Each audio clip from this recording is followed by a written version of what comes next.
Rohingya crisis. The Rohingya are often described as the world's most persecuted minority. They are an ethnic group, majority of whom are Muslim, who have lived for centuries in the majority Buddhist Myanmar.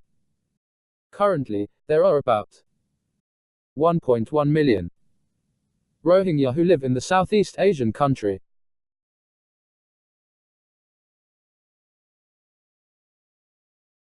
They are not considered one of the country's 135 official ethnic groups and have been denied citizenship in Myanmar since 1982, which has effectively rendered them stateless. Where are the Rohingya from? Muslims have lived in the area now known as Myanmar, western coastal state of Rakhine since as early as the 12th century. During the more than 100 years of British rule, 1824-1948, there was a significant amount of migration of laborers to what is now known as Myanmar from today's India and Bangladesh, because the British administered Myanmar as a province of India.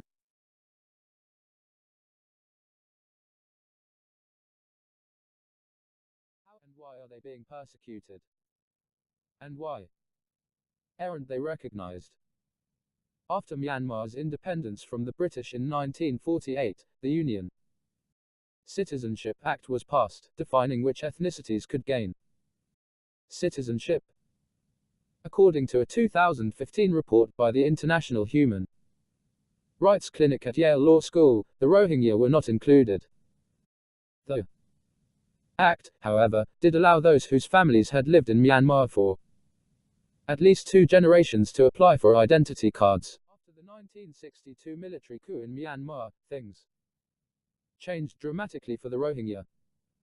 The Rohingya were only given foreign identity cards, which limited the jobs and educational opportunities they could pursue and obtain. In 1982, a new citizenship law was passed, which effectively rendered the Rohingya stateless. As a result of the law, their rights to study, work, travel, marry, practice their religion and access health services have been and continue to be restricted. Since the 1970s, a number of crackdowns on the Rohingya in Rakhine state have forced hundreds of thousands to flee to neighboring Bangladesh, as well as Malaysia, Thailand and other Southeast Asian countries. During such crackdowns, refugees have often reported rape, torture, arson and murder by Myanmar security forces. During the crackdown, government troops were accused of an array of human rights abuses, including extrajudicial killing, rape and arson.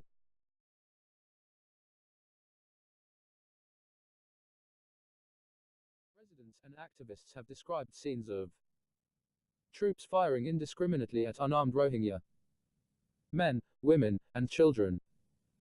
The government, however, has said nearly 100 people were killed after armed men from the Arakan Rohingya Salvation Army (ARS) launched a raid on police outposts in the region. What do Aung San Suu Kyi and the Myanmar government say about the Rohingya?